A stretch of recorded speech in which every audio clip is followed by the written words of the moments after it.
Today I'm going to be taking you guys through another Betfair trading strategy. This one is called the Domination Strategy. It is a very simple strategy, very easy to follow. You are essentially just using the one market, and that market is the match odds market. So it should be very simple, even if you're a beginner. So what we're going to be doing in this video today is I'm going to be taking you through what the strategy is, some examples of me using the strategy, and letting you guys know exactly what to follow, how to use it, what to do. And then at the end, I'm going to wrap up by telling you guys if I think the strategy is actually worthwhile, and if I think personally if you can actually make some profit from it. Now, you guys might have a different opinion. Please let me know down in the comments what you think about it. Obviously, everyone's going to have a different opinion on something like this. And of course, if you do like the look of this strategy, then please do be sure to do some extra research on it yourself. Look at some more guides on it, look at some more videos on it, do a little bit of playing around with the smaller stake before you go fully in on it if you like the look of it. Now, if you're new to the channel, I like to explore many different ways of making money on this channel. We try out a huge variety of different tasks. We try out things like this, Betfair strategies, we've tried out dropshipping, we try out so rare, we try out as many different methods as we can, going in as a beginner, doing everything that people on YouTube suggest you do to make money, see how easy it is, see what is actually true and what's false, and see exactly how much money you can make, or in some cases, how much money you can lose. So if it sounds like something you'd enjoy from a YouTube channel, be sure to hit that subscribe button down below and the like button too if you haven't already, because both make a huge difference on getting more people at the channel. The more people we get to the channel, the more recommendations we'll get for different methods to try out of making money, which will mean the sooner we can get to that one strategy that will hopefully work for us all. So enough rambling, let's get into this domination strategy. So the domination strategy is very simple. You're going to watch a game. Now, it is vitally important that you either watch the game or do a load of research into the stats that are going on. Don't use this and nitpick and just have a little guess. This needs to be fully wedged into your mind that a certain team is dominating, and the only key way to see if a team is actually dominating or not is to be watching the game live. So you're going to want to watch the first 10 to 15 minutes of the game and then decide what team is dominating. Now, there does need to be a dominating team. You cannot just select a team that is playing a little bit better, that might grab a goal, anything like that. It needs to be utter domination from one team. That team you are then going to select and quite simply back them on the match odds market and wait for them to score. If a team is utterly dominating, 6, 7 times out of 10 they're going to grab a goal, and then all you're going to do is cash out. That is the general gist of this. There are some other little rules to it. First of all, you don't really want to go into the match odds market if a team's dominating if they are below 1.5 odds. If they're below 1.5 odds, you're not going to make enough profit really to make this viable, and your losses will be quite high if a goal doesn't go in. So stick to teams that are dominating that are over 1.5 odds. Now, if a team's dominating and they're the underdog in this game, back them still. If they're dominating, they're clearly playing well enough to deserve a goal in the game. So don't be worried about anything pre-match. This is just the game that you're focusing on. Don't use any other knowledge of football you have. Just watch the game. If a team dominates, back them if they're over 1.5 odds. You're then going to wait until half time at the latest. If a goal goes in, cash out, get your profit, that's it done. If a goal for the opponent goes in, cash out, take the loss, move on. If it gets to half time and it's still 0-0, cash out, take the loss and move on. Now, if it's half time and the team has been completely dominant, there might even be times there where you can actually take a little bit of profit. Now, it won't be a huge profit. It will be quite a small profit, to be honest. But it doesn't necessarily mean you need a goal to get that profit if you're going out at half time. The reason you're going out at half time is because in football, sometimes half time is kind of like a stopgap. You're going to have the manager being able to make some big changes in the dressing room, being able to give the team talks, explain what's going on. So it's good just to use that as your exit point and get out of the market. So let's get into some examples. Now, I won't lie, I've tried this strategy 3 times so far. Every single time it has lost. I haven't made a profit. So I'm going to show you guys some good variety here on how much you lose if your stake doesn't come in or your trade doesn't come in. I'm then going to show you a winning trade that I saw on the video that I've learnt this strategy from, just so you guys can see the other end of the scale when you do actually get a goal and are able to cash out. So let me just show you guys my first trade for this. So you can see here the first game we went for was Switzerland, Northern Ireland. Now, although I'm showing you guys the stats here, I did actually watch the game live as well and could see that Switzerland were dominating the opening few minutes. So we got to the 10th minute here, as you can see, and this is where we placed our trade. So you can see 80% possession in the opening 10 minutes. They were utterly dominant. They hadn't had a shot yet, but they were looking considerably the better team, and I was happy to go in with this trade. You can see what I went in with. I went in with a £10 stake. As you guys who've been around a while will know, I go in with very small stakes unless I feel comfortable with the strategy, and then I'll go in with a higher stake. So I went in with £10 here at 1.74 odds around the 10th minute, and then I just sat and waited for a goal. Now, annoyingly, from the next picture here, you can see we did nearly get a goal for Switzerland. We had a penalty, but it was saved by the Northern Ireland goalkeeper, which is a bit annoying because that clearly there shows there was domination going on. There was constant pressure from Switzerland. They managed to win a penalty, and majority of the time, that penalty is going to go in. So we would have then been able to cash out, get our profit, and leave that as a winning trade. But as time went on, you can see 32nd minute here, still 0-0, no goal yet, making a little bit of a loss there, but we kept going. We kept holding on and waiting for hopefully that goal to come. Now, another exit point you have in this strategy is at any point in the first half. If the team that was dominating stops dominating, you get out. This market, this trade only works if the team is dominating consistently. If that team stops dominating, stops applying the pressure, it makes no sense to hold on to the trade. Just get out as soon as you can and reduce the amount of loss you will take. So you can see here it got to half time in the end and it was still 0-0. So that was a losing trade on this section. The possession was still 80% in favour of Switzerland, and Switzerland were dominating this game. But you have to stick to the rules when you do your trades.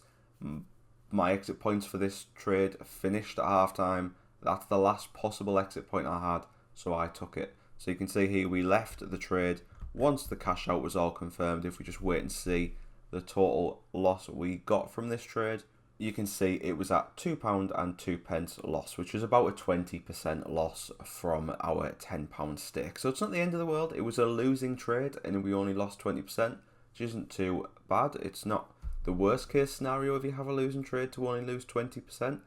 Obviously it depends how much winnings you get if you make a winning trade, but that isn't too bad of a loss. Next up, I was watching the Sevilla Red Bull Salzburg game and I saw that Sevilla were dominating this game as well. Maybe not, to be honest, most of these games I would say that they were definitely the better side. Whether they were completely dominating is another question. They were the team massively in control, but dominating might be a different step up from that. So that might be why none of my trades actually worked. But you can definitely see where I was coming from here. Sevilla were dominating the possession, 75+% after nearly 20 minutes. Salzburg weren't really doing much when they had the ball, constantly losing it. Sevilla constantly pushing for a goal. I was happy to go in with Sevilla here.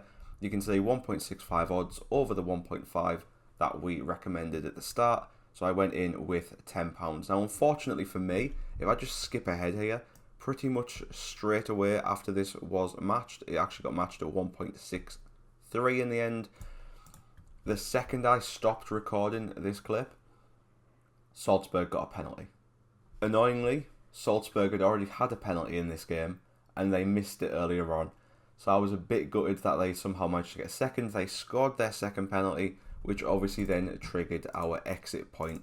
And as you can see here from this screenshot, we got out with the trade at 1-0 down for Salzburg, and or 1-0 down for Sevilla, I should say, and we took a 40% loss on that trade. Now, obviously, this is the worst case scenario in this situation when the team you've backed is losing. So this is quite a big loss. But for some other trades I do, you lose more than this on a losing trade. But 40% we lost there when Salzburg took the lead.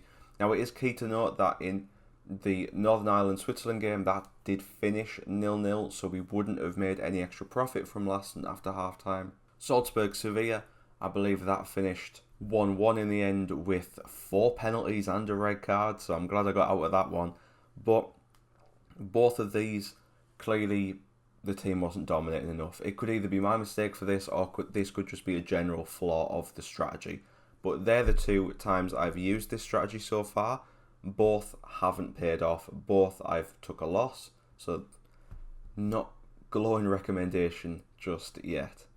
And the third and final time I've used this domination strategy was Kiev Benfica. Now in this situation here, Benfica were utterly dominant for the start of this game. Complete dominance. I was really confident with this one. And the thing that made this one so much better than the others was the odds that were available for Benfica. They were extremely high. They were still the favourites, but at 2.28, that is quite a big jump in odds. So if they were to get a goal, the profit we would have made from this trade would have been quite large. Now, unfortunately, yet again, this did end up being a 0-0. You can see at half-time there, 0-0 between the two sides. But again, complete and utter domination. I don't recall what the final score of this one was, even though it was last night and I watched it. But it was definitely domination from Benfica, and I was 100% certain with this one. It was just unfortunate that it ended up being 0-0 at half-time. In the end, we ended up taking a £1.34 loss, or 36p loss, depending on the result. So again, 13%, not a terrible loss to come in from that. To wrap up my side of this then, would I recommend doing this strategy? I wouldn't recommend it as a beginner, because in my experience, quite a lot of teams do go into the break at 0-0, and I wouldn't like to pin a strategy just to be on this market. I think possibly if you go in maybe at half time with a team that has dominated the first half and look to get them out of the blocks second half, that might be a better strategy, because goals do tend to go in more in the second half of games. But if you use this strategy, please be confident that your team is dominating to give you the best chance of getting a goal. Out of the 3 games here, the 2 teams that were dominating the most were definitely Switzerland and Benfica. Switzerland got a penalty, but they missed it, so that one's understandable. Things could have been a lot different there. Benfica, Kiev, Benfica absolutely dominated the game. I think we just genuinely did get unlucky with that one. So there is 2 chances there where I think they could have gone very different and it wouldn't have took much to sway them. Would I recommend using this strategy? Not as a beginner.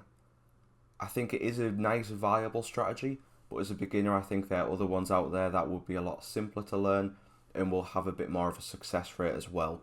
This one, I feel like, although the loss percentages, like as in the amount you lose when, the amount of your stake you lose when the losing trade happens, they're not that high. You only lose 10%, which is quite good for a trade, especially if it goes in at 0-0. If you have a goal conceded, it's probably going to be a bit more, but it's still quite a decent percentage for your losses. I think there are going to be a lot more losses in this strategy than there are wins, so that might counteract that. But let me just show you guys one example of a winning trade from this situation, and we can look into see if that maybe sways it a bit more in favour of using this strategy, or if I still think you should possibly avoid this one.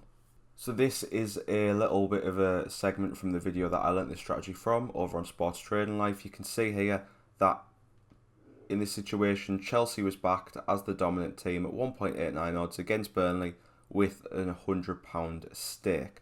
Now this is an example of a winning trade, so if we go to when a goal was scored, you can see that there was profit extracted of £44. Now that's a 44% return. When we had a goal conceded, we lost that 44%. When your team is utterly dominant and they concede a goal, you're not going to have a massive jump in the odds because, although this will depend game on game, of course, but if a team is fully dominant and they concede, they will not have too much of a downfall in odds because fluke goals do happen. That team could still go on and dominate. That can be the case.